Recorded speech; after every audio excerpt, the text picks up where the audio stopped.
relation sa China. Major trading partner natin. Walang relation sa US.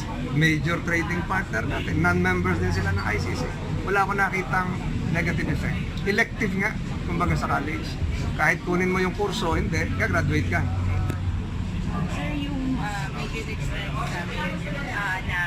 kasi yung ICC yung may komento about the drug war killings na the president can be investigated about kaya ayaw natin sa ICC.